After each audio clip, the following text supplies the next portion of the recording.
Sou Paula Carvalho, eu trabalho na revista 451, na editora da Tinta da China Brasil e no podcast do 45 MHz, tudo da Associação 451. Eu também sou historiadora, então eu já conheci o trabalho das... Nossa, assim, para mim estar nessa mesa é muito uma historiadora com sendo fã assim, de historiadores mais experientes que eu já li. Quando eu estava fazendo faculdade, depois também. Então, aqui do meu lado, a gente tem a Hebe Matos, que está lançando pela editora Chão Cartas da África, correspondência, registro de correspondência, 1891 a 1893, do André Rebouças, e a Lígia Fonseca Ferreira, do Lições de Resistência, artigos de Luiz Gama, na imprensa de São Paulo e do Rio de Janeiro, pela Edições Sesc. A Lígia, vou falar rapidamente o currículo delas, porque é muito longo. Pode fazer bem curtinho, tá bom. Então, só vou resumir. A Lígia já tem trabalhado bastante com Luiz Gama, e esse é, acho que, o terceiro livro, não é, que você publica sobre o Luiz Gama. A Hebe também é uma historiadora que foi professora titular da Federal Fluminense, agora dá aula na Federal de Juiz de Fora, e começou, nos últimos anos, a trabalhar com o André Rebouças. Então, essa mesa, a gente vai falar então sobre essas duas figuras que se complementam e, ao mesmo tempo, são muito diferentes e iguais. Dois grandes abolicionistas da segunda metade do século XIX, e que tiveram vidas que depois, cujas histórias foram apagadas ali pela historiografia e estão sendo recuperadas agora, né? Já faz alguns anos, né? Então, primeiro eu queria perguntar para vocês como é que vocês entraram em contato, num primeiro momento, com o Luiz Gama, né, de onde surgiu esse interesse, e do André Rebouças também. Aí não sei o que, se Lígia ou Hebe... Lígia começou antes, nos personagens. Nos personagens. Então, boa tarde a todas e a todos. Muito obrigada pela presença de vocês nessa tarde ensolarada, mas eu queria também agradecer os organizadores, a 451, a Associação 451, e o Paulo Werneck, que convidou para essa mesa. Inclusive, ele falou assim, o que você acha da gente fazer uma mesa, Luiz Gama? E agora que saiu a correspondência de Rebouças, eu falei assim, você está realizando um sonho? Porque o meu sonho era, um dia, reunir esses homens que já estiveram reunidos. A gente vai ver aqui como, então, eu estou bastante feliz, e também bastante feliz de estar com você, Hebe, que a gente se viu, né, há muito tempo, e agora está se revendo nessa feira, que eu estou achando, assim, gente, que ela vai dar trabalho para umas festas literárias lá de longe, e eu espero que ela se repita ano que vem. Espero que vocês também pensem assim. Então, como é que eu cheguei no Luiz Gama? Se vocês procurarem no currículo Lattes, aquelas coisas, vocês vão ver, né, que meus trabalhos são oriundos de uma tese que eu fiz na França, mas eu morava na França. Então, a primeira coisa que eu gosto sempre de deixar claro é que eu não fui para a França, a gente se viu lá uma vez, né, para fazer o estudo do Luiz Gama. Mas eu cheguei a ele, enfim, não vou contar a história, porque o mais interessante é a gente falar do Luiz Gama, sobre o livro do Luiz Gama. Então, como eu costumo dizer, eu organizo os textos do Luiz Gama, de autoria dele, mas foi um caminho assim. Para resumir, eu pensava, inicialmente, num projeto de doutorado, trabalhar com literatura negra do século XIX até 1960, as manifestações literárias de autores negros em São Paulo. E eu procurando assim, o nascedor, onde que nasce, né? Qual é a voz fundadora disso aí, eu chego no Luiz Gama. E eu preciso sempre lembrar essa figura maravilhosa, nós que hoje somos professoras universitárias, pesquisadoras, tanto eu como Hebe, o papel que, às vezes, tem alguns orientadores, que é o que a gente procura repetir. Foi o meu orientador, entre outros, eu estava começando a ficar fascinada, mas também um pouco apavorada, porque eu morava na França, a gente não tinha as fontes, estou falando para vocês dos anos 90, então faz tempo. Tem gente aqui que talvez não tenha nascido ainda quando a gente começou a trabalhar sobre isso. Mas as fontes não estavam tão organizadas e tão disponíveis como hoje. Mas, ao apresentar para ele o que eu consegui levantar, e, por incrível que pareça, a Hebe, que já esteve na França há algum tempo, eu achei muita coisa naquelas bibliotecas de estudos brasileiros, dos departamentos de estudos brasileiros, do Instituto das Ciências de Sciences Po, né, das Ciências Políticas, que tem uma biblioteca incrível para essas fontes mais antigas. Eu fui achando algumas coisas sobre o Luiz Gama, inclusive um documento que mudou toda a interpretação, a meu ver, da carta de Luiz Gama a Lúcio de Mendonça, que é uma carta autobiográfica. Então, como é que eu cheguei nele? Só para ir abreviando. Quando eu mostrei o material que eu tinha reunido, num dado momento, lá para o meu orientador, Monsieur Boisvert, que era um grande lusitanista, um grande historiador, digamos, dos mundos lusófonos, que já se foi, eu fui uma das últimas orientandas. Ele foi tradutor de Jorge Amado, traduziu obras importantes, como Gabriela Cravo Canella, era muito amigo do Bastide, enfim. Ele olhou para o Luiz Gama, ele era amigo do Antônio Cândido, entre outras coisas, né? Mas ele tinha um olho azul assim muito grande. Ele viu o Luiz Gama e falou assim: Mademoiselle, ele falou assim, eu acho que a senhora vai fazer uma tese só com este autor. E eu fiquei assim, falei, mas será que eu dei? Ele falou assim, só que a senhora vai precisar reencontrar e revisitar todas as fontes, acho que eu nunca tinha ouvido essa palavra, na minha formação de letras, para a gente poder trazer alguma coisa nova. Então, foi assim que começou o Luiz Gama. E daí veio a tese, e uma tese, naquele momento, a exigência era muito grande, precisava trazer documentos inéditos.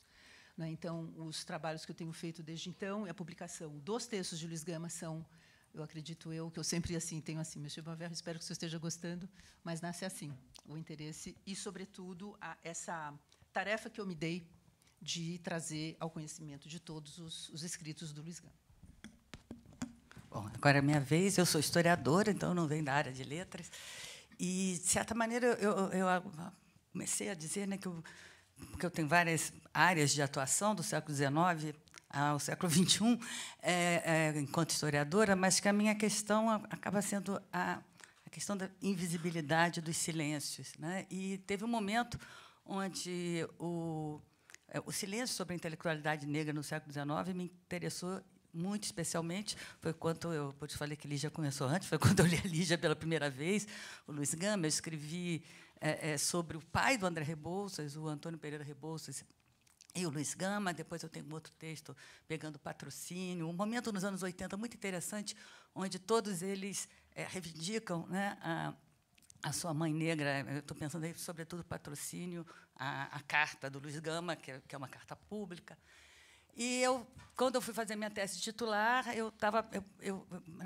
uma parte da tese foi sintetizando essa reflexão sobre como esses intelectuais negros do século XIX, né, eles tinham, porque era muito comum na época, né, a ideia de usá-los para pensar uma democracia racial, que eles não, o André Rebouças, então, né, que eles não se afirmariam como negros. E meu ponto de vista é exatamente o oposto, né? E eu vou trabalhar com vários deles na tese. E aí eu chego de novo ao André. Eu li tem uma parte do Diário do André, foi editado em 1938, eu li todo, e me chamou a atenção o período da África, que era muito pouco estudado, né? Eu conhecia lá toda a literatura, mas é entendido só como um período de depressão, e onde ele se afirmava numa carta ao imperador, como o negro André, etc. E eu terminei ali a tese titular interessada em aprofundar sobre esse período da vida do André Rebouças. Eu fui à Fundação Joaquim Nabuco, fotografei os anos da viagem à África e fiquei, né, mas aí eu fiz outras coisas. Fiquei com essas cartas comigo, eu conto isso no livro, né, quase 15 anos, pensando, né, a revisão da tese titular, que eu não publiquei como livro, ficou fatiada em vários artigos, até porque ela tem... Bom, aí não vou falar do texto, porque a parte dos intelectuais do século XIX é só uma parte dela. E até que a Chão me convidou para publicar o próprio André, né? E eu falei assim, não, eu tenho que começar pelas cartas da África, porque é um momento que ele está reflexivo sobre a vida e ele ilumina a vida dele de um jeito diferente e se apresenta de uma maneira que é muito pouco contada. E aí foi o volume, e eu estou absolutamente apaixonada em editar e dar a voz ao próprio André, como a Lígia sempre defendeu em relação ao Gama, né? Isso mudou um pouco a minha relação. Não é só uma relação de historiadora, realmente viram outros volumes, eu espero. Antes de passar para a próxima pergunta, eu esqueci de dar uns recados antes, que essa conversa, né, nossa vai ter 1 hora, depois a gente abre 15 minutos para o público fazer perguntas, e que vai durar 1h15. Aí, depois, a Lígia e a Hebe vão autografar os seus livros ali na tenda da 2 Pontos, mas é a tenda logo atrás do palco, tá? Não é a que está do lado do palco. Bom, mas lendo o livro de vocês duas, eu fiquei né, do que eu já li sobre os dois, vem muito essa relação, aparece muito o José do Patrocínio, o Ferreira de Menezes, mas eu fiquei pensando se o Luiz Gama e o André Rebouças chegaram a se encontrar, né? Eu queria saber se vocês sabem de alguma história de algum encontro, um sabia do outro, como é que era isso? Eu acho que a Lígia também deve começar. Depois eu tenho algo a falar sobre isso. Então, como eu falei para vocês, esse encontro meu e da Hebe aqui, ele tem algo de simbólico muito importante, porque realmente eu encontrei, para minha grande surpresa, né, eu encontrei o encontro de Rebouças e de Luiz Gama. Não sei dizer se eles se encontraram fisicamente. Remotamente, como hoje a gente encontra tantas pessoas, porque o Luiz Gama é uma figura um pouco isolada aqui em São Paulo. Isolada, eu digo, desse grande... Né, São Paulo não é essa coisa que nós conhecemos hoje, né, gente? Então, a província, economicamente muito poderosa, mas a cidade, mesmo a capital, onde vai haver toda essa agitação, toda a pequena agitação cultural através da imprensa, não tem nada de parecido com o que representa o Rio de Janeiro naquele momento, né? Então, Luiz Gama, esse livro, que se chama, então, Lições de Resistência, a palavra resistência foi tirada de um artigo do Luiz Gama. Artigos de Luiz Gama na imprensa de São Paulo e do Rio de Janeiro, que isso daqui também foi algo que se revelou das pesquisas que eu fui realizando, depois vocês vão ver, o número de artigos que, ao final da vida, ele vai publicar no Rio de Janeiro é uma coisa assim, fantástica, que é o lugar que vai dar a projeção. E como é que isso acontece?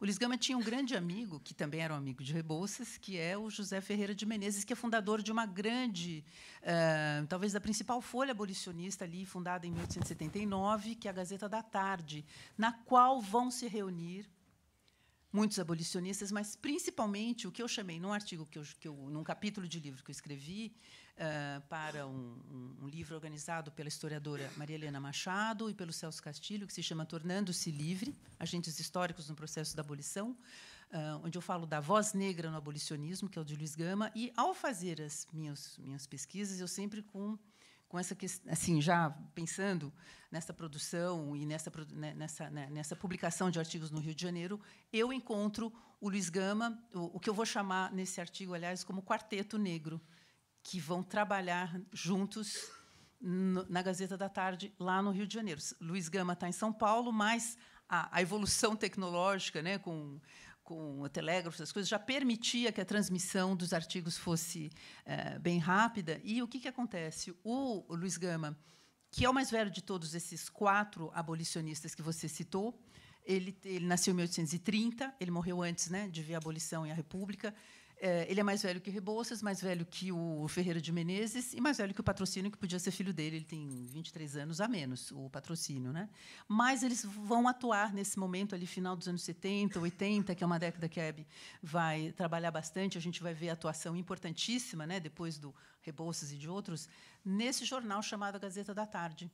E o André Rebouças também será editor de um texto que é um dos artigos, digamos assim, não vou dizer mais importantes, mas assim ele tem um lugar central, talvez, nessa produção jornalística de Luiz Gama, que se chama Questão Jurídica, que o Rebouças, que foi editor de um periódico de vida breve chamado Abolicionista, ele edita os primeiros números e edita um texto de Luiz Gama fazendo uma apresentação bastante elogiosa ao principal, ao primeiro, ao mais importante abolicionista de então.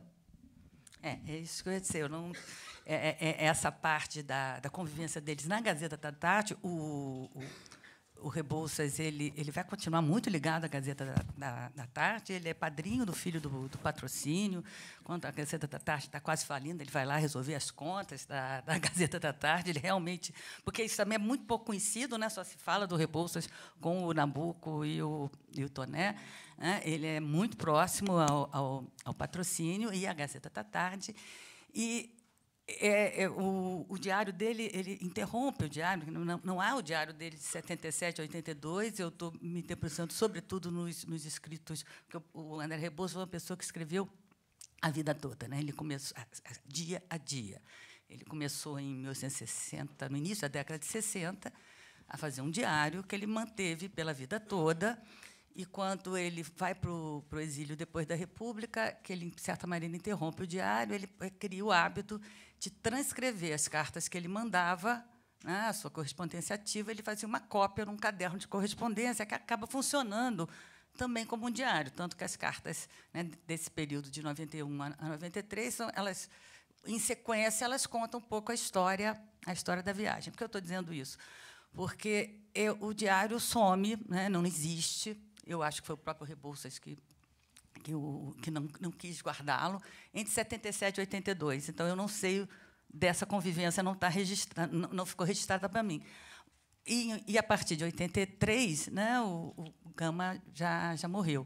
Mas a admiração do André Rebouças pelo Luiz Gama é uma coisa recorrente, sobretudo nos anos 80, né? Nesse tom do grande abolicionista, do primeiro, que inaugurou a importância da reflexão jurídica sobre o tráfico ilegal, que é fundamental para o André Rebouças construir a ideia, né, da abolição imediata e sem indenização. Então, ele cita muito o Luiz Gama, muito mais do que quando eu comecei a trabalhar, eu esperaria que ele citasse, né? Então, a gente percebe a admiração, e aí a Lígia consegue um pouco registrar, se não um encontro presencial, o André Rebouças editando, né, o Luiz Gama, que é exatamente essa impressão que a gente tem quando ele fala do Luiz Gama, que ele associa com o Frederick Douglass, né, nos seus textos, nos seus diários dos anos 80. Já que começamos a falar sobre isso, né, que talvez tenha sido a grande questão ali do final do século XIX aqui no Brasil, que é a questão da abolição da escravatura, como é que era a visão do Luiz Gama para esse período? Como é que seria esse período pós-abolição? O que ele pensava que deveria ser feito? O André Rebouças também, né? Como é que é possível comparar, né? Como a Hebe acabou de falar, né? O André Rebouças pegou muito do Luiz Gama também, se inspirou muito nas visões que ele tinha. Queria começar a fazer esse... Acho que a Hebe pode falar do pós-abolição. Eu não sei se o Gama, vou saber qual ele pensou pós-abolição. O André Rebouças, com certeza, pensou, né? Ele é muito citado, inclusive, por causa disso. Ele tinha... aliás, o jeito que ele vive o abolicionismo, sobretudo o que eu chamo da segunda fase, né, depois de 85, né, quando tem a grande derrota. É engraçado, né? Eu gosto sempre de citar isso, que nas escolas falam-se muito da lei dos sexagenários como uma coisa meio, né, onde já se viu libertar, né, escravizados com mais de 60 anos, algo completamente cosmético, mas foi uma das principais batalhas do abolicionismo, porque a ideia, o projeto inicial era para libertar os sexagenários sem indenização aos senhores, porque o que se discutia mais no século XIX era indenização para os senhores. E por que sem indenização aos senhores?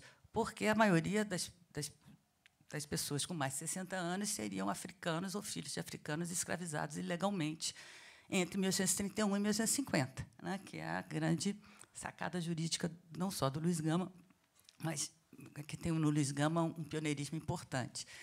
E essa era a batalha de 85, foi muito grande, foi perdida, né? O gabinete cai, é sucedido por um gabinete super conservador, a lei passa de uma maneira super conservadora, e, a partir daí, a preocupação principal do André Rebouças é não só a abolição imediata sem indenização, mas como fazer uma sociedade, né, digamos assim, capitalista, porque ele era muito admirador do sistema do liberalismo, no sentido e realmente do capitalismo, acho que posso falar nesses termos, ele era um empresário, mas um capitalismo inclusivo e democrático, né? Essa era a preocupação dele do final da vida, e ele vai pensar para isso a importância da democracia rural, né? Formas de quebrar o monopólio da terra e formas de apoio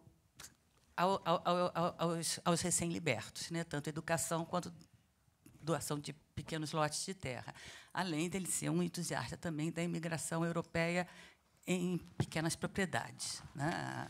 Então, ele pensa muito pós-abolição numa associação, né, onde a questão da democracia rural vem junta com a abolição da escravidão, e a abolição deve vir seguida de políticas de apoio não aos senhores, mas aos recém-libertos. Esse é, de certa maneira, o projeto ao qual ele se dedica muito nos últimos anos, né, do período abolicionista, de propaganda abolicionista, né, como ele chamava. E como é que era a atividade, a atuação do Luiz Gama, né, para o abolicionismo, né? Se ele não pensava num pós, mas o que ele pensava para chegar na abolição? Uhum. Então, eu acho que é engraçado, e aqui acho que é interessante pensar o Luiz Gama no pré-abolição. Então, como nós falamos, o Luiz Gama é o mais velho desses abolicionistas negros, vamos focar neles, porque eles vão ter uma perspectiva diferente, né? E uma outra coisa que a gente precisa lembrar é que o Luiz Gama, e eu espero que todos um dia aprendam, e todos os brasileiros saibam isso de cor, que o Luiz Gama foi o único caso de um abolicionista negro, de um homem de letras, de um homem que vai ter, digamos, uma influência, né, importantíssima, uma presença na imprensa. Aqui é só uma seleta, né, porque não dava para publicar tudo. Tem um trabalho hoje que está pretendendo resgatar todos os escritos de Luiz Gama. A gente fez aqui um recorte temporal, temático, etc. Não é? Mas o Luiz Gama é o único caso no Brasil de um ex-escravizado. Ele nasce livre, alguns de vocês talvez tenham visto o filme, Doutor Gama, que mostra aquele primeiro período dele. Então, ele nasce livre, é escravizado aos 10 anos de idade, condição na qual ele fica até os 18 anos, e só depois disso, sem frequentar escolas, ele vai se tornar. Isso que eu convidaria vocês a lerem Luiz Gama, para vocês terem ideia do que é essa palavra potente, né, do Luiz Gama, né? Potente como influência, como transformação, etc. Bom, então, nós estamos falando aqui, o Luiz Gama nasce em 1830, falei para vocês que ele é o mais velho desses abolicionistas, está aqui sozinho, né? Sozinho, digo, meio isolado em São Paulo, mas mexendo e, enfim, influindo. Eu acho que os rumos de quem estuda, né? Campanha abolicionista, republicana, o pensamento político, jurídico em São Paulo desse período não pode prescindir, né, da figura e da voz de Luiz Gama nesse pré-abolição. Por que eu digo que ele foi? Por que é importante a gente destacar essa questão dele ter sido escravizado? Porque o Luiz Gama não tem, como eu costumo dizer, uma visão humanitária, né? Eu não gosto mais da palavra. Costumo dizer que eu peguei uma antipatia da palavra empatia. Mas vamos lá, né? Durante a pandemia para cá, eu estou com antipatia da palavra empatia. Estou repetindo isso sempre. Então, vocês podem depois. A gente conversa lá fora. Mas, enfim, então ele tem uma visão de dentro. Então, quando ele descreve aqui, em várias passagens, que a gente acho que não vai ter tempo de ler, porque depois a gente podia ler alguma carta de Rebouças, ou talvez uma passagem do Luiz Gama, quando ele descreve o que é uma viagem, ele nasceu na Bahia, de lá ele foi vendido, veio para Santos em navio, né, num tráfico interprovincial, mas, enfim, veio dentro de um navio negreiro, né, digamos assim. Do Rio vem para São Paulo, de São Paulo desembarca em São Paulo, vai a pé. Ele conta isso na carta autobiográfica. O Luiz Gama ele conhece essa realidade que nem Rebouças, nem Patrocínio, nem Ferreira de Menezes, Nabuco também não, né? Vamos combinar, certo? Conheceram, certo? Então, por isso que eu digo, ele não tem uma visão, né, humanitária. É um humanitarismo assim também que eu acho que a gente precisa questionar, porque era um enrosco, né? Assim, era uma encrenca muito grande, a gente era muito mal visto fora. Então, a escravidão colocava um problema que era o quê? De ordem econômica. Você pode, né? Tem muitos economistas, né, que estudam, mas é tudo junto e misturado, né? Você tem a questão econômica, você tem a questão política, você tem a questão humana, e você tem, né, assim, então, a gente só dizer a violência, nós estamos falando de regime de trabalho, mas a gente fala de uma violência de todas as horas. porque eu sou dono do corpo do outro e eu uso como eu quero. E o Luiz Gama vai... Aqui a gente lê coisas assim fantásticas, lindamente, belamente também redigidas, o que ele fala do que é esse uso do corpo do outro, do castigo ao uso e ao abuso, que a gente não precisa nem mencionar aqui, não é necessário. Então, eu diria que o Luiz Gama ele se coloca, em primeiro lugar, ele tem essa perspectiva de quem conhece a escravidão por ter sido escravizado, não é? E ele tem um lado ainda, quando a gente pensa 20 anos antes, mais de 20 anos antes da abolição e da própria República, que para ele as duas coisas não caminham juntas, não é? O Luiz Gama, eu diria assim que ele tem já ele seria não sei se eu vou usar a palavra correta, por favor, os historiadores depois me corrijam, ele é um proto-socialista, mas ele diz assim, por exemplo, numa pequena passagem, ele diz assim que o povo há de ser salvo por si mesmo, que a gente dentro das correntes e dos estudos historiográficos, está se falando muito dos movimentos sociais, da agência escrava, da importância dos movimentos que muitas vezes foram negados. Eu não aprendi isso, não sei, né? É uma coisa mais recente. Mas o Luiz Gama já está dizendo isso. Esse movimento, contrariamente ao que pregava, por exemplo, Nabuco e a classe política, não tinha que vir do parlamento. É uma mania brasileira, né? De achar que tudo se resolve lá. Era o Rio de Janeiro, hoje é outro lugar. Mas ali no centro do Brasil, não. Ele está dizendo que esses movimentos, essas reformas precisam vir, né, do povo, como ele diz, né? E eles precisam, ele diz assim, que para consegui-lo tem de lançar por terra a poderosa oligarquia. A gente pode até traduzir por outras palavras mais contemporâneas. E aqui ele diz depois também nesse artigo, que é o segundo dessa coletânea que eu organizei. O dia da felicidade, diz ele, será o memorável dia da emancipação do povo. E o dia da emancipação será aquele em que os grandes forem abatidos, os pequenos levantados, e que não houver senhores nem escravos, chefes nem subalternos, poderosos nem fracos, opressores nem oprimidos, mas em que o vasto Brasil se chamar a pátria comum dos cidadãos brasileiros ou Estados Unidos do Brasil. Hoje, 2023, já dá para a gente ler isso aqui, né? Assim, com algum alívio e lições de resistência. Acho que continuam valendo. E o Luiz Gama, eu acho que ele tem essa visão bastante idealista do que seria no plano político e no plano da cidadania, que Hebe estudou muito, como ele via também essa pátria e esse lugar de cidadãos livres e iguais, né? Ele que é um herdeiro das luzes. Acho que eu falei um bocado de tempo. Não. Imagina, não. A gente está aqui para ouvir vocês duas, com certeza. Outra coisa que é muito interessante na visão política dos dois é que os dois são monarquistas, né? Que numa não. Não, mas é bom. Alguém. Porque eu já li por aí que falavam que tem essa questão paradoxal de Gama ser monarquista e ser abolicionista ao mesmo tempo, enfim. Eu acho que esse é o André, deixa eu falar dele. Não, eu vi do Luiz Gama, mas, enfim. E o André é muito monarquista, enfim. O André Rebouças nunca foi um republicano, como o Luiz Gama, o patrocínio, né? A maior parte do movimento abolicionista é republicana, né? E talvez o patrocínio depois quando efetivamente a abolição final acontece, né?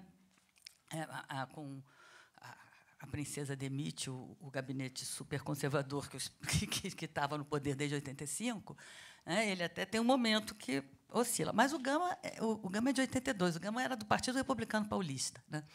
O André nunca foi republicano, como o Gama, como o patrocínio, que, inclusive, né, apesar dele ter apoiado a monarquia depois da abolição, na hora do golpe republicano, o patrocínio é que vai declamar a República na Câmara de Vereadores do Rio de Janeiro.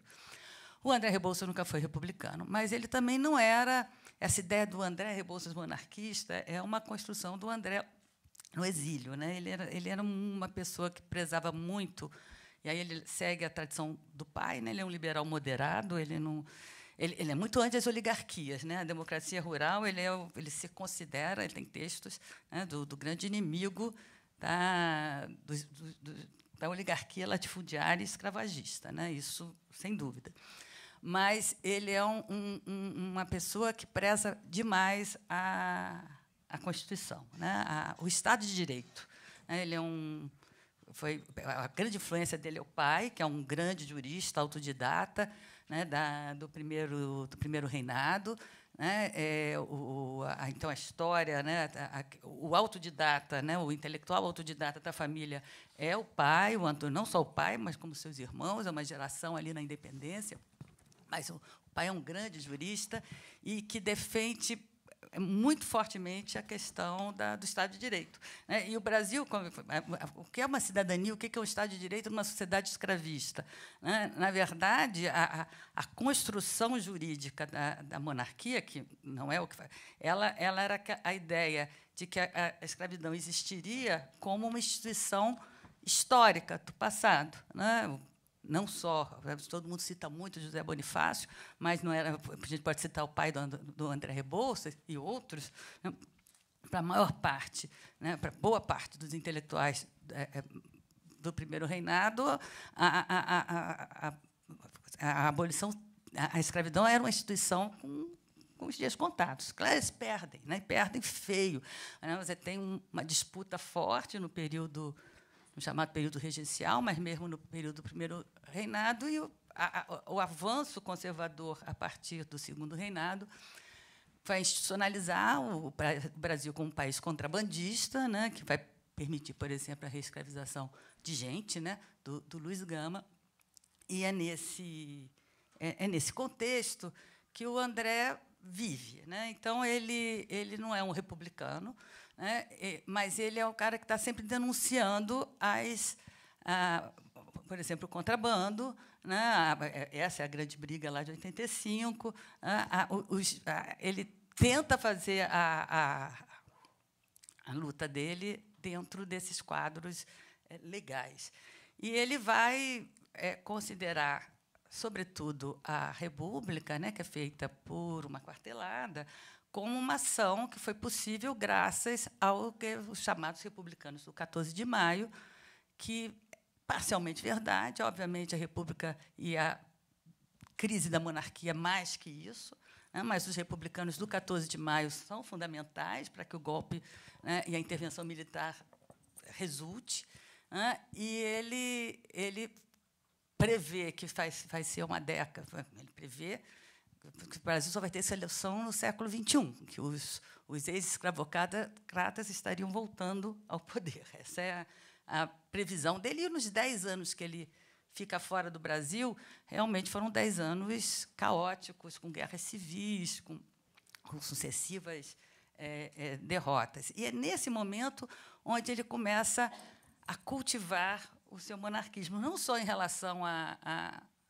uma admiração crescente, sobretudo ao Pedro II, com quem ele, né, mantém contato no exílio enquanto ele esteve vivo, mas também, em geral, ele é uma pessoa muito cosmopolita, né? Ele começa a ficar muito crítico também das experiências republicanas na França, da crise da monarquia em Portugal. Então, ele começa a realmente, né,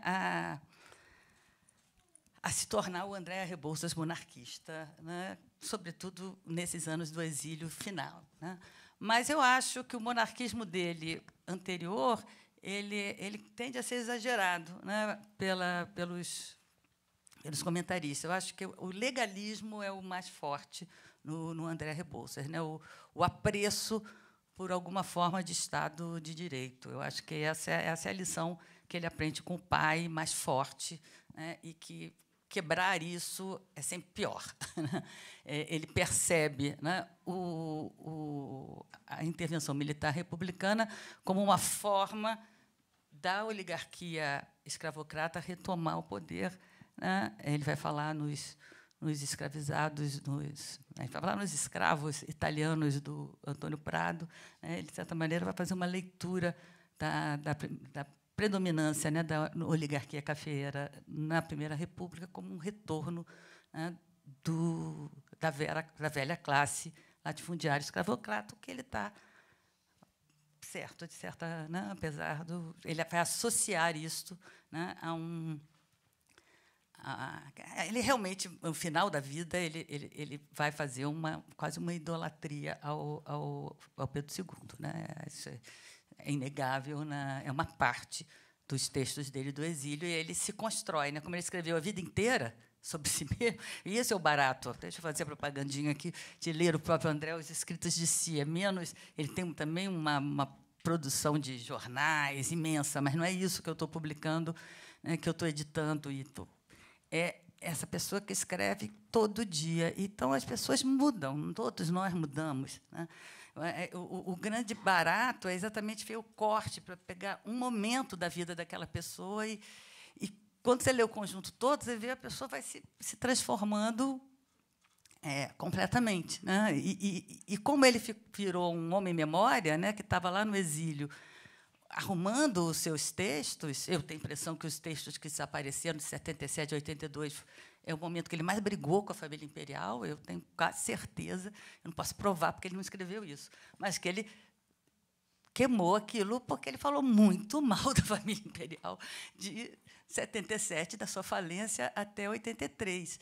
Né? E ele, quando organizou a papelada toda lá no exílio, em Funchal, ele não quis deixar esse registro para a gente ler. Né? Eu digo que tudo que ele deixou, ele queria que a gente lesse. Ele deixou muita contradição, ele deixou as mudanças. Né? Eu acho isso fantástico. Eu acho que o que ele deixou, eu posso comentar, porque a gente publica e depois eu faço um pós-fácil. Né? E teve coisas que ele não quis deixar. E eu acho que aí a questão do monarquismo dele passa por uma relação pessoal extremamente forte, quase filial com Pedro II, que é muito importante na fase final da vida dele. Lígia, desculpa pela minha gafe, tá? Mas tô aqui não foi gafe também nenhuma. para aprender. Não foi gafe nenhuma, pelo contrário.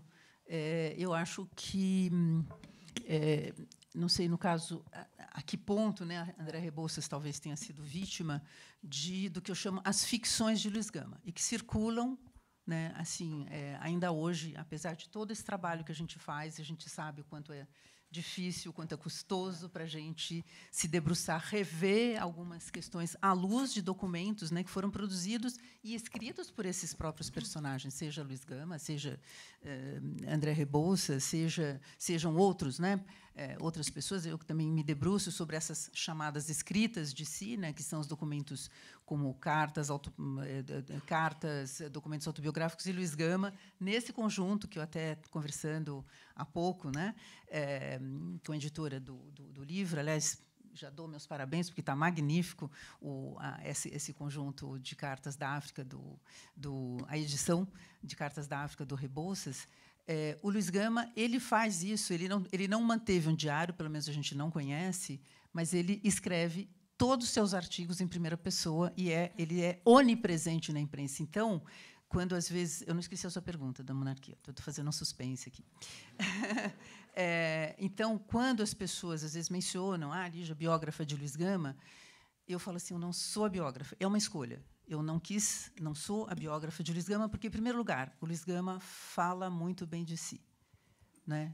Ele se apresenta muito bem. Então, eu costumo colocar, já escrevi isso num livro anterior, eu sou apenas uma mestre de cerimônias para quem digamos assim, ele, ao falar dele, ele sabe que ele está escrevendo e deixando também um legado para a história. Eu acho que, assim como o Rebouças, eu acho que eles têm a noção do que eles representam e talvez acabam, de alguma forma, não sei se Hebe concordaria com isso, eles acabam até construindo essa memória da posteridade que eles querem que a gente tenha.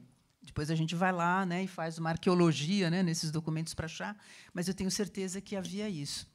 E, no caso de Luiz Gama, então, voltando a essa questão do ser monarquista, é uma das ficções que a gente tem sobre Luiz Gama e que é desesperador, às vezes, a gente ouvir coisas como esta, e você não é a única. Né? Então, e com o problema das redes, hoje, né, dissemina-se, né, as coisas assim com uma velocidade muito grande. Então, em primeiro lugar, Luiz Gama não é monarquista, não tem nenhuma admiração por Pedro II, que, aliás, é alvo de muitas críticas, porque ele simboliza, né, ele é o tirano como Luís XVI o foi.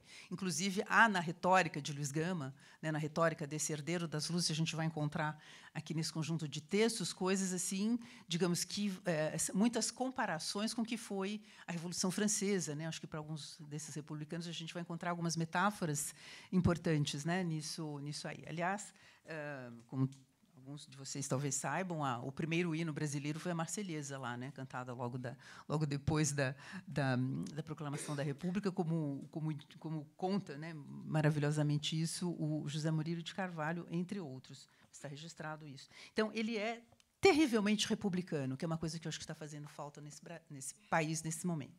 Quer dizer, já nos últimos anos. Ele é terrivelmente republicano e ele diz isso, afirma isso praticamente em todos os seus escritos. Bom, nesse texto, como eu disse a vocês, eu não estou publicando tudo.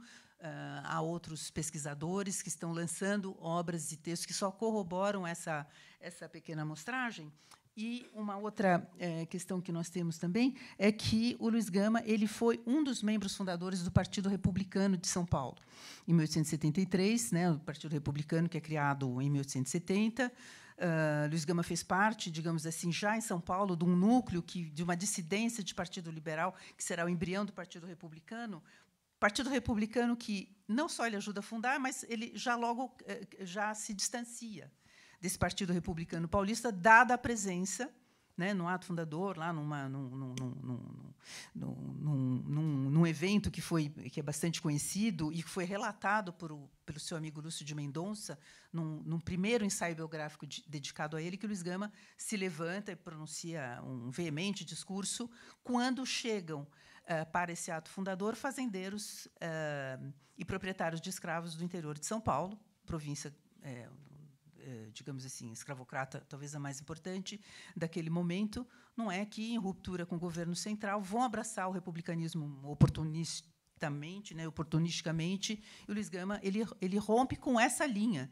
Então, já tem um racha no Partido Republicano Paulista, ele não é um membro, ele sempre mantém uma relação bastante crítica e que nós vamos encontrar, ou seja, de crítica não só aos seus adversários políticos, que seriam os escravocratas apenas, mas também aos, como ele diz, né, aos republicanos que não abraçam, na verdade, a causa, por exemplo, dos escravos, né, da defesa dos escravos. E, por outro lado, assim como o Rebouças, quando a Hebe destaca esse lado legalista, né, a gente já ouve nessas ficções, mas o Luiz Gama ele era, né, assim, era muito legalista, dá a impressão que é um acomodado, mas não era. É impressionante a gente pensar que no século XIX, quando o Luiz Gama diz assim, eu conclamo, né, eu levo para a imprensa, né, a maneira extravagante, é a palavra que ele usa, a maneira extravagante como se administra a justiça no Brasil, para que os juízes, né, respeitem as leis. É quase uma coisa que nós temos assim, sinais trocados, né? Então, é legalista nesse sentido, fazer valer a lei de 1831. Não sei se Hebe, você queria falar alguma coisa. Então o ser legalista era uma das bases, fazer valer uma lei de 1831 que dava como livres todo africano desembarcado no Brasil, 1831. No Brasil, a partir de 7 de novembro daquele ano, todo africano que desembarcasse seria considerado livre. Nós estamos falando de 57 anos antes da abolição, né? Então, esses cálculos e o que teria sido, digamos, as pessoas que foram escravizadas, aliás, Luiz Gama diz, pessoas ilegalmente escravizadas, ele vai usar isso, digamos, faz parte do seu vocabulário, são 57 anos, e as contas, que, aliás, são apresentadas não por mim, mas pelo meu prefaciador, que é o historiador Luiz Felipe Alencastro, nós tivemos quase 700 e poucas mil pessoas que foram ilegalmente escravizadas nesses 57 anos, entre os africanos aqui desembarcados e os seus descendentes também, né? Então, essa é uma primeira coisa. E outras ficções de Luiz Gama, aproveitando essa então não é monarquista, todo mundo aqui guardou, terrivelmente republicano, anti-Dom Pedro, ele tem, aliás, eu guardei.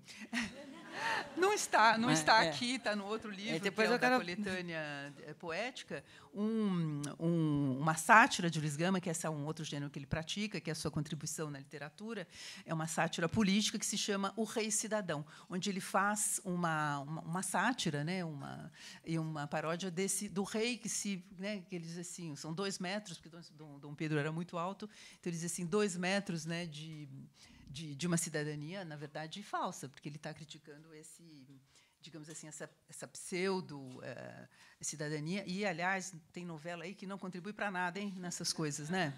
Foi aquela beleza toda, né? De chama os escravos, traz para cá, vai lá, frequenta. Mas, enfim, porque daí o brasileiro acaba acreditando, né, nisso aí. Eu quero falar um pouco. Eu fico impressionada, até que tenho. Eu sou historiadora, né, com essas ficções, né?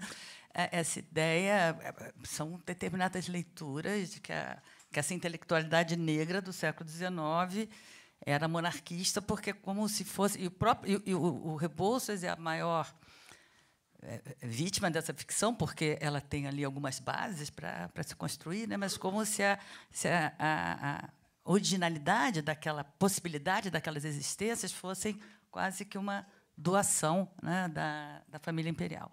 E isso é um tipo de construção conservadora que constrói essas ficções que percorre, que nessa época de fake news, né, de repente, essas ficções vão... Eu fiquei espantada, porque, em relação ao Gama, o papel dele porque o patrocínio é uma polêmica que faz um pouco mais de sentido, porque ele, depois do 13 de maio, ele vai apoiar a regência da princesa, etc. E depois ele volta a ser republicano. Mas o Gama é fundador do Partido Republicano em São Paulo, né?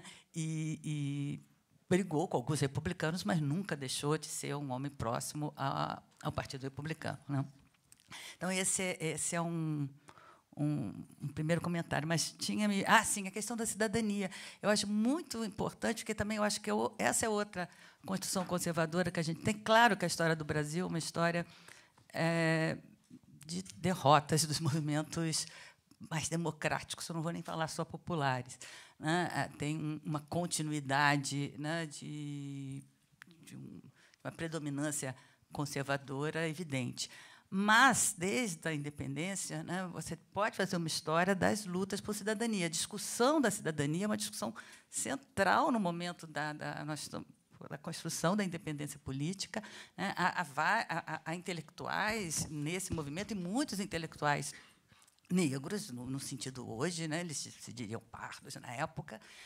O fim da mancha de sangue que era uma restrição às elites pardas, né, no período colonial, é uma das grandes reivindicações que, de certa maneira, a Constituição de 24, apesar de outorgada, reconhece. Então, a ideia é o Brasil só há escravos e os cidadãos, e o liberto, que ficou liberto. Aí a discussão assim, o liberto já é cidadão, o filho dele vai ser, não deixa de ser legalmente uma questão racial, né? E isso é muito importante para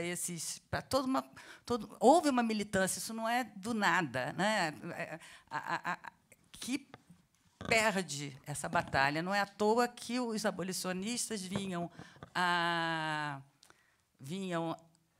abolição como a segunda independência, né? A verdadeira independência, aquela que ia construir um Brasil onde todos eram cidadãos.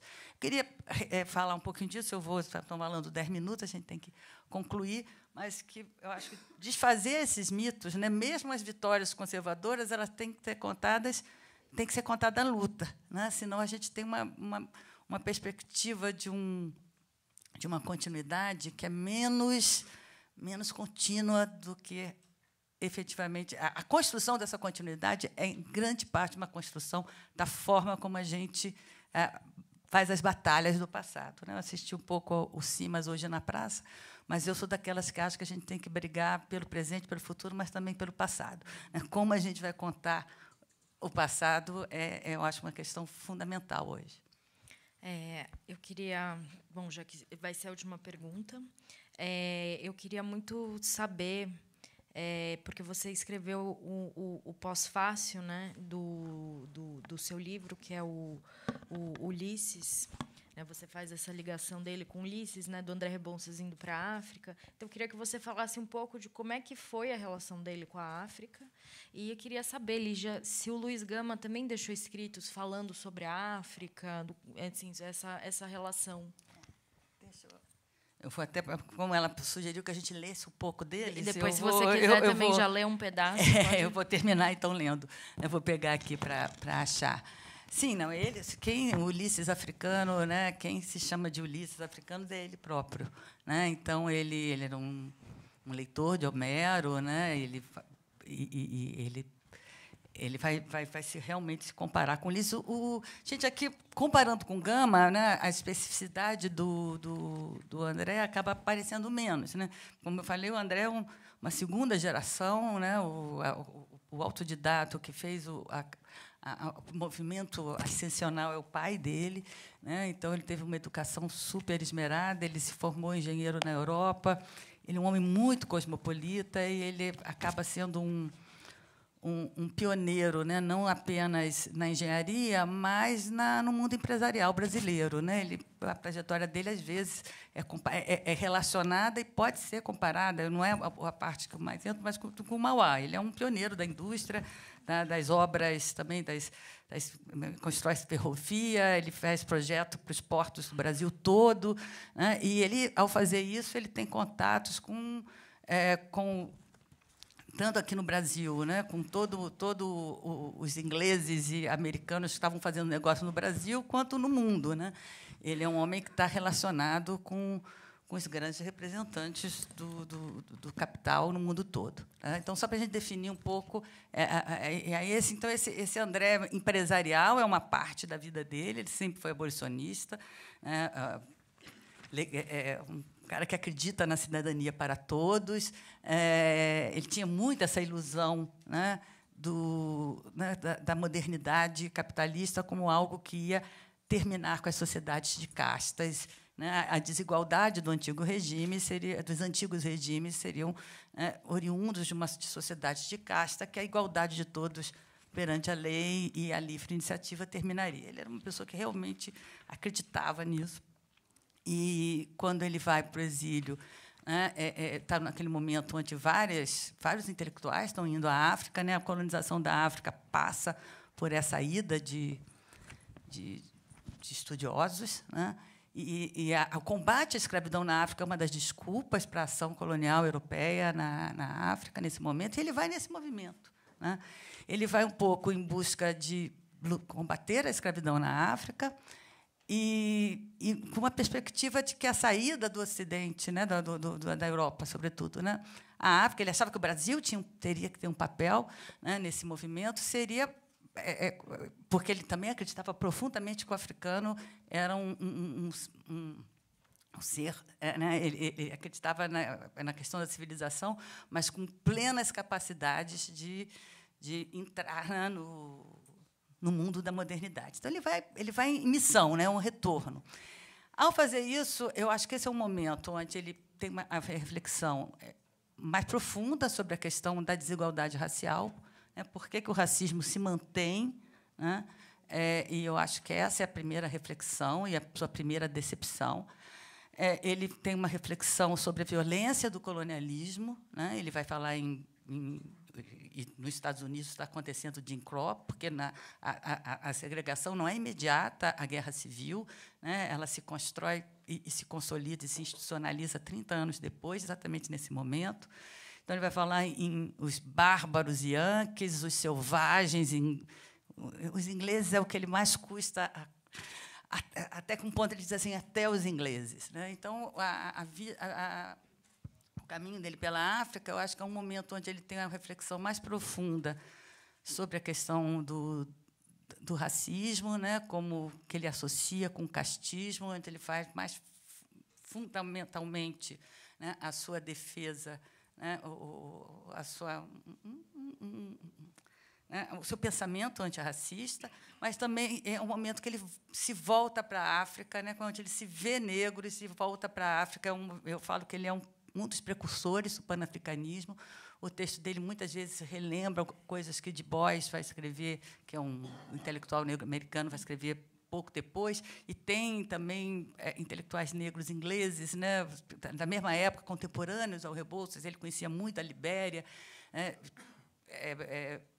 formados entre os abolicionistas da Inglaterra ou da própria Serra Leoa, né? Então, ele tem o pensamento dele na África replica um pouco esse olhar de uma modernidade negra e essa divisão, né, dessa dupla consciência com o homem que é, ao mesmo tempo, profundamente ocidental e moderno e, ao mesmo tempo, se vê cada vez mais como um intelectual negro.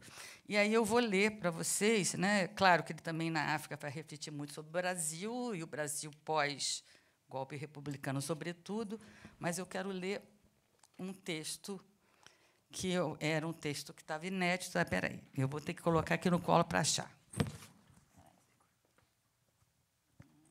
O meu pós-fácil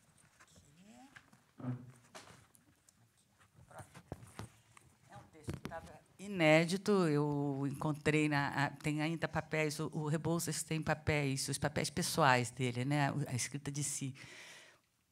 Tem uma parte, os anos 80 estão no Instituto, no IHGB, eu acho que foram doadas pela sua sobrinha neta nos anos 40, a doação é dos anos 40. Tem uma parte que ficou com a família até bastante tardiamente, foi doado nos anos 70, 80, eu não sei ao certo, para a Fundação Joaquim Nabuco. E tem algumas coisas que ainda estão na casa da Ana Maria Rebouças, que é, né, bisneta do irmão dele, do Antônio, né? O André Rebouças não se casou e não deixou filhos. E, né, em conversas com a Ana Maria, que eu sempre agradeço muito, ela me deixou fotografar parte desses papéis, e um deles era porque ele escreveu um livro na África que chamava Em Torno da África, que a gente não achou, né, mas com certeza, e ele escrevia idílios, que era uma forma de poesias refletindo sobretudo sobre essa, né, essa identidade africana, que ele também é um homem do século XIX, né? Você está no auge ali das almas nacionais, né? Ele começa a pensar uma alma africana que é bem realmente africana, nesse sentido continental mesmo. E aí eu vou ler aqui o Pró-Africanes, esse é pequenininho. Pró-Africanes. Foi um africano, nascido no Egito, foi Moisés, descendente de hebreus, escravizados por egípcios ingratos, esquecidos dos benefícios do hebreu José. Foi esse africano escravo quem, primeiro, decretou no Decálogo, não matarás, e deu, assim, à humanidade o primeiro elemento de moral, de justiça, de equidade, de benevolência e de caridade. Foi um africano, nascido em Cartago, foi Terêncio, escravo e depois liberto do senador Terêncio Lucanos. Foi esse africano escravo quem primeiro proclamou em Roma, em pleno teatro, a máxima sublime: sou um homem, nada que é humano me é estranho. E deu, assim, à humanidade o dogma divino da unidade, da solidariedade e da indivisibilidade da família humana. É ainda um africano, André Rebouças, foragido do Brasil depois de 50 anos de lutas, tantas quantas de vida, de combates incessantes, perpétuos, cotidianos contra os escravizadores de negros, brancos, amarelos, africanos, europeus e asiáticos, quem primeiro fez esta síntese humanitária. E aí eu encerro com o próprio Rebouças.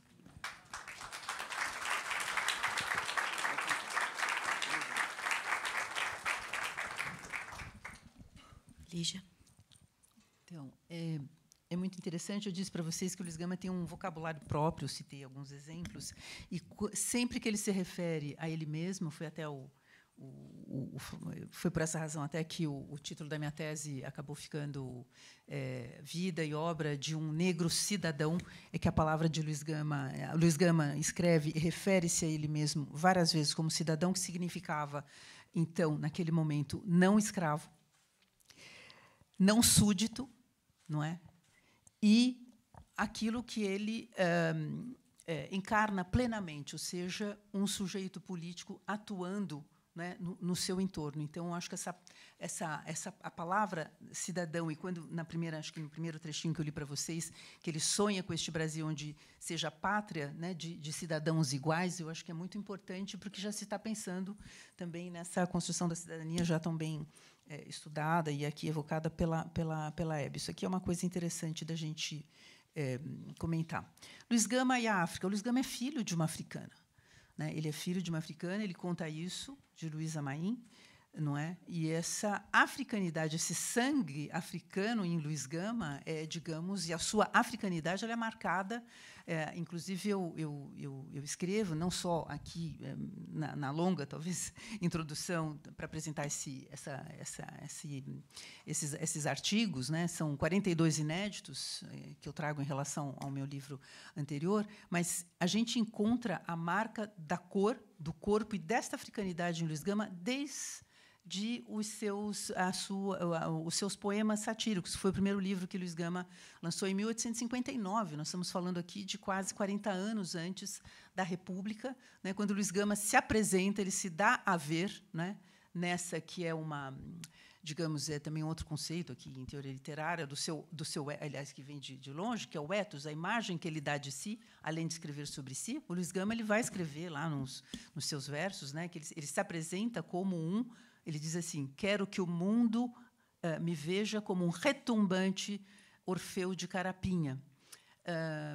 E depois ele refere a si mesmo como um africano fidalgote. E a gente tem apenas 4 fotos de Luiz Gama, onde não há apagamentos nem branqueamento, né, que ficou aquela discussão toda. Machado de Assis é branco, não é branco, vamos africanizar, né? Então pega e refaz a fotografia. As de Luiz Gama, feitas ali em meados dos séculos da década de 1860, talvez uma das últimas por volta de 1880, né, são 4 apenas, feitas pelo fotógrafo Militão Augusto de Azevedo, a gente não tem dúvidas que é um homem negro, né, e a sua carapinha, a sua barba e os seus traços estão lá. Então, tem isso. Outra coisa é que o Luiz Gama sempre vai se colocar, e digamos assim, uma população para a qual ele vai olhar com muita atenção, são os africanos que chegaram ao Brasil, não é, ilegalmente escravizados. Talvez isso daí é uma coisa assim que fica patente, e é um grande número digamos assim, das pessoas que ele vai defender. Não é? Então, isso, obviamente, eu não trabalhei sobre os autos, existem hoje pesquisadores que trabalham sobre isso, mas essas figuras vêm como? Elas vêm porque ele conta muito dos seus processos nos seus escritos, então eles surgem, eles aparecem, não é como personagens hoje para nós, não, mas que eram naquele momento reais, ele dava identidade, nome.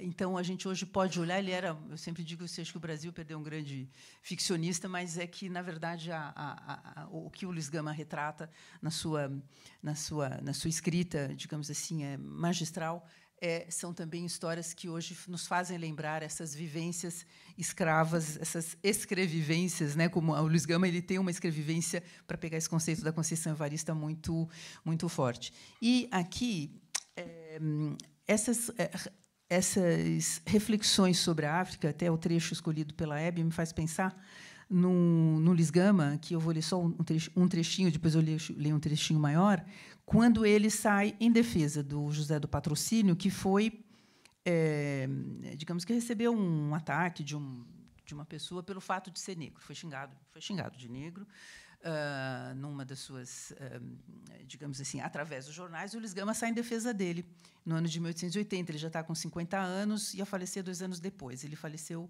com 52 anos.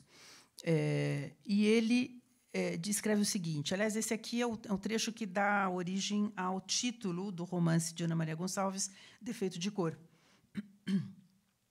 Então, o Luiz Gama escreve assim: em nós, e esse nós aqui ele está se referindo a nós abolicionistas negros, em nós até a cor é um defeito, um vício imperdoável de origem, o estigma de um crime bíblico, né, que foi mencionado ali.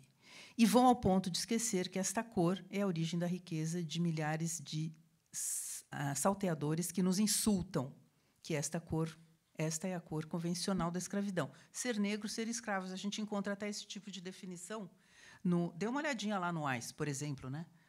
Negro. Então, um dos sinônimos é escravo, né? Naquele momento. Mas, enfim, uma outra... Luiz Gama, contrariamente a Rebouças, até, enfim, por uma questão, enfim, de trajetória de origem, ele nunca saiu do Brasil. Ele não viajou, não foi um cosmopolita, não estudou em Paris, não não esteve... Onde mais? Bom, pela África também não esteve nos Estados Unidos, embora ele admirasse bastante, talvez até idealizasse excessivamente mesmo, porque ele vê assim algumas virtudes dos Estados Unidos, mas não ou da América, como ele vai chamar, mas ele não encontra o registro das críticas à situação do pós-abolição nos Estados Unidos. Mas daí ele vai dizer o seguinte, será que eu perdi aqui? Quando ele faz em um parágrafo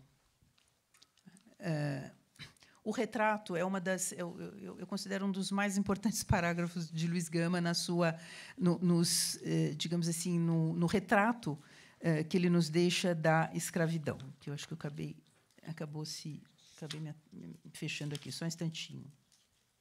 Que eu também estou precisando aqui tem uma música de fundo.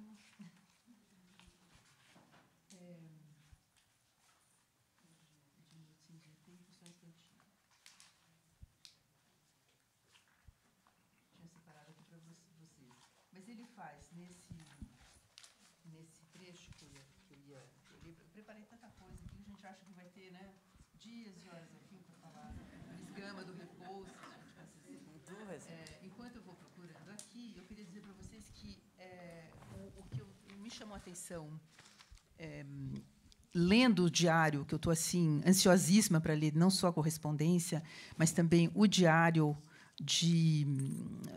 os diários de André Rebouças, é de ver como essa consciência que está gritante do Luiz Gama, que aliás nasce com e vai falar disso e escrever sobre isso o tempo todo, a gente tem um processo que a gente vai acompanhar no diário do Rebouças, essa construção identitária enquanto negro africano é mais tardia, é muito interessante a gente fazer essa comparação.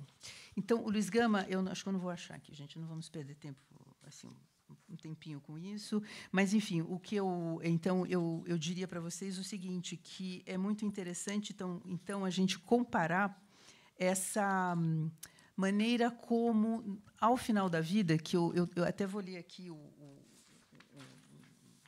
trecho do Rebouças, se você me permitir, Hebe, que está num capítulo de livro onde eu falo justamente daquele encontro e do quarteto africano. Então, ao fazer a comparação entre os dois, é muito interessante. Aqui eu estou citando uns trechos do diário do Rebouças, em que ele vai dizer já depois do exílio, né?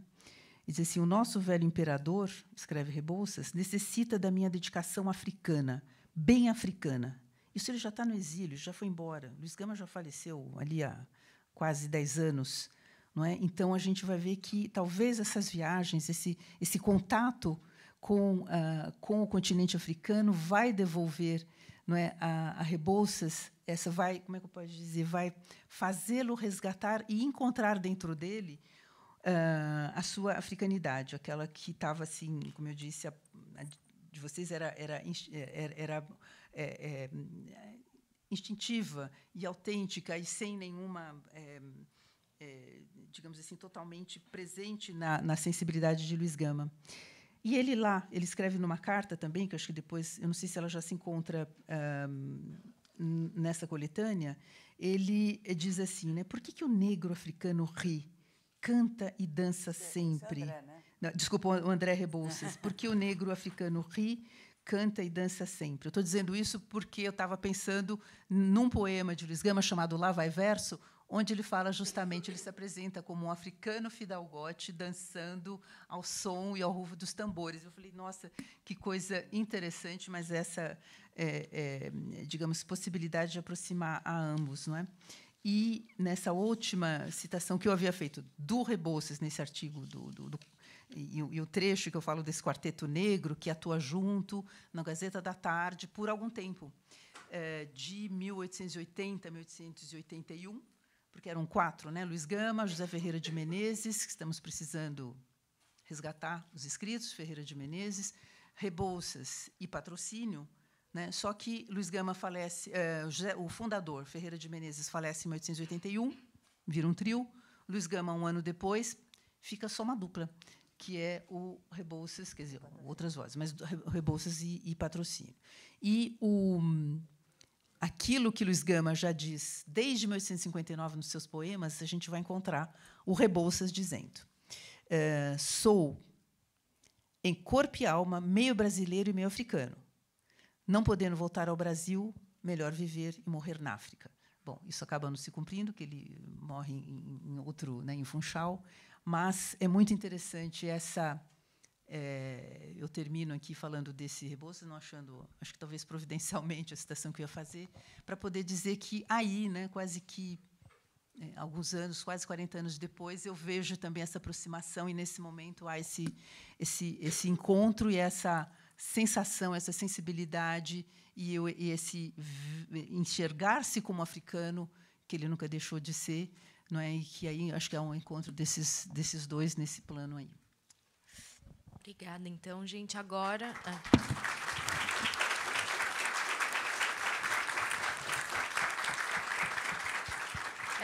queria saber, a gente ainda tem 10 minutinhos para quem quiser do público fazer perguntas, então, só levantar a mão, que acho que alguém aí da monitoria vai levar um microfone.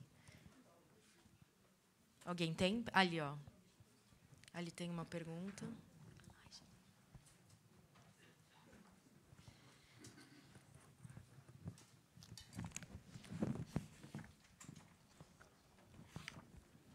É para escrever? Me falaram que ia ter microfone, desculpa. Fala alto.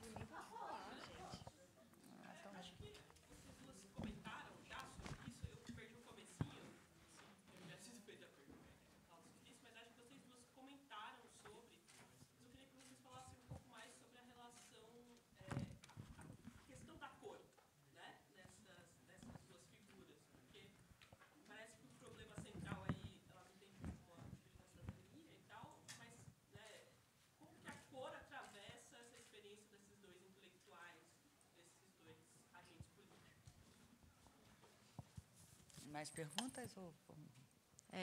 Tem alguém mais que quer fazer pergunta? Dá tempo de fazer mais uma. Aqui. Pode. Primeiro, gostaria de dizer que é uma honra estar na frente da professora Hebe e na frente da professora Lígia. Eu hoje estudo no mesmo lugar que o Luiz Gama estudou. Então, para mim, ouvir sobre ele é muito significativo.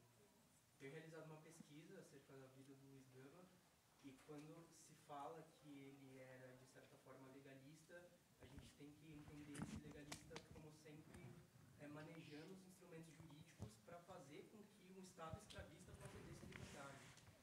Então, para mim, Luiz Gama é hoje um dos maiores juristas do século XIX, ao lado de Rui Barbosa e tantos outros.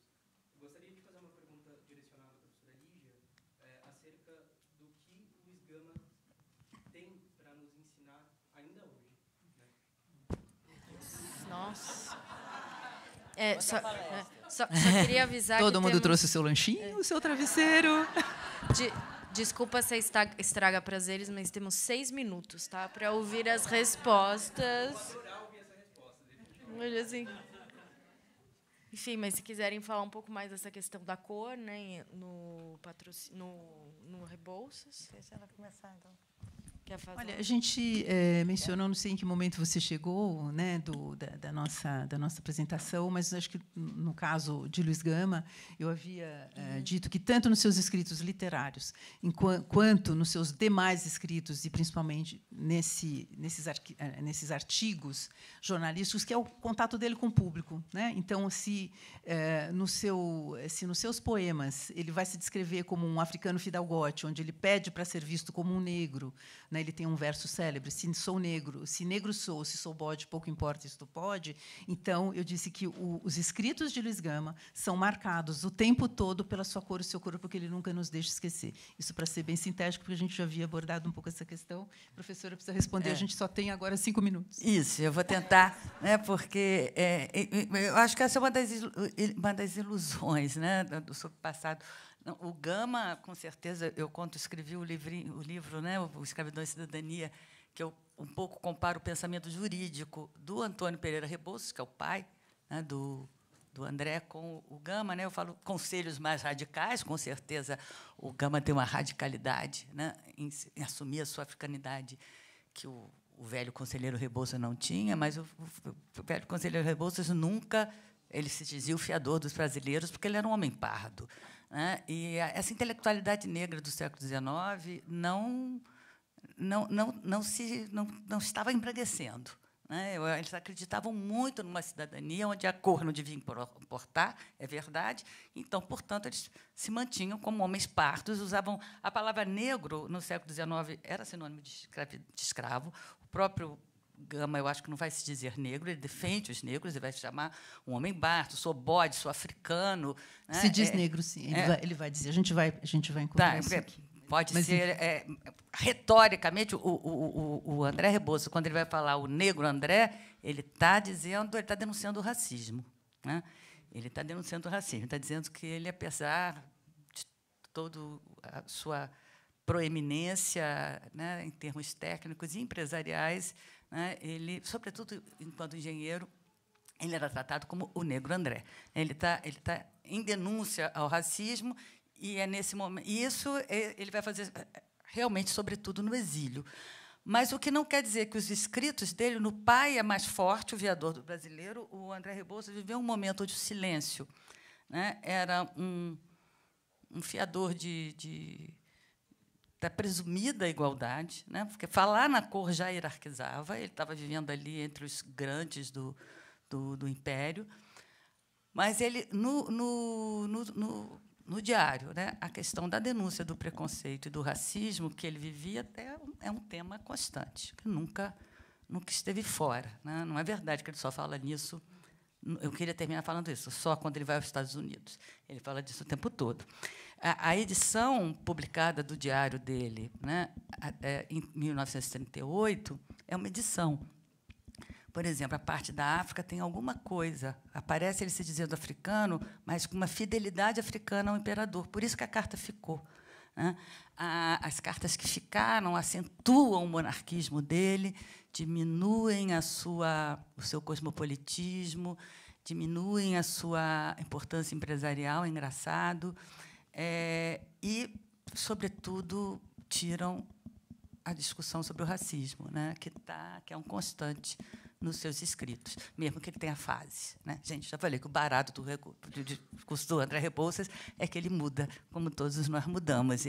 Eu estou editando escritos íntimos. Claro que eu acho que ele escrevia para a posteridade, né? O que ele não queria que a posteridade lesse, ele teve tempo para não deixar.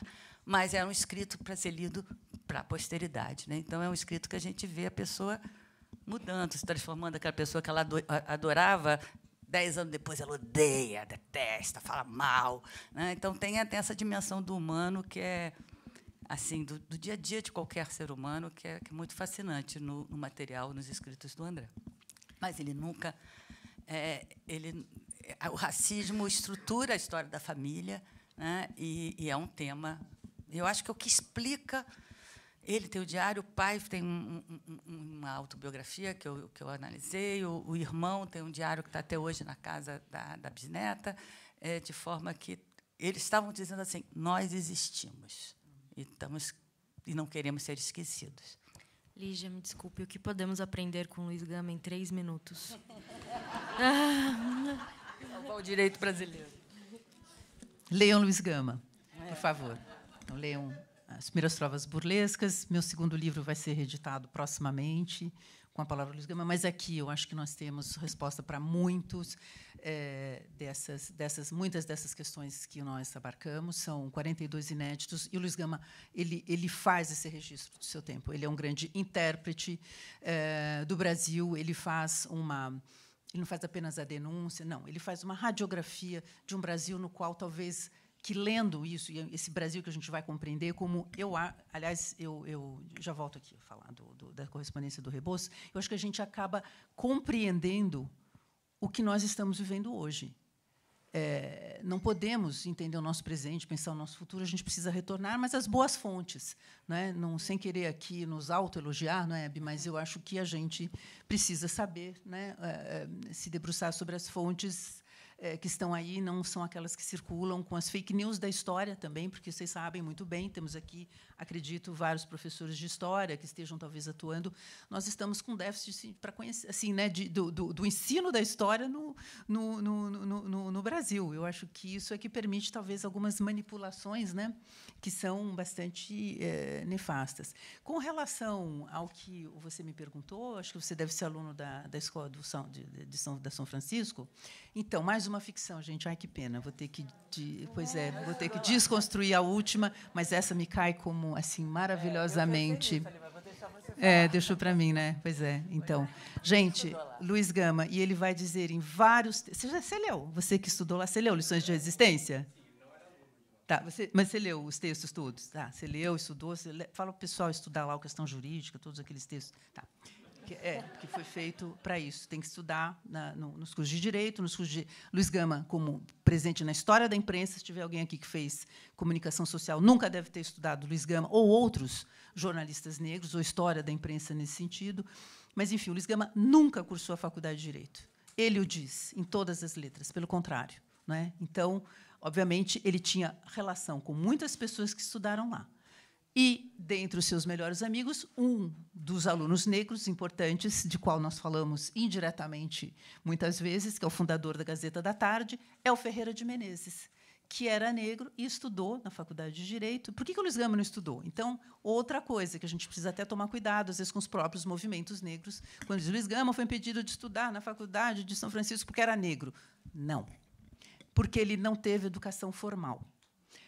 O Ferreira de Menezes, seu dileto amigo, seu irmão de coração, enfim, tinha formação normal, se inscreveu e foi aluno da Faculdade de Direito. E eles se encontraram aqui em São Paulo, fizeram várias coisas, depois de uma série de questões. Já passei dos 3 minutos, eu sei. Ela está me olhando aqui, eu tenho um campo de visão. Só estou admirando, Lígia. Então, e o Ferreira de Menezes, quando funda a Gazeta da Tarde, né, e que ele se torna um jornalista e mergulha naquilo que ele mais queria fazer, que era literatura, era jornalismo e literatura, ele completou a faculdade sem problema. E ele era um aluno negro contemporâneo de Luiz Gama. Então, me ajuda a corrigir isso lá na faculdade? Já falei isso lá numa palestra organizada pelo diretor, pela professora Annelise. Nunca mais me convidaram, mas até entendo o porquê.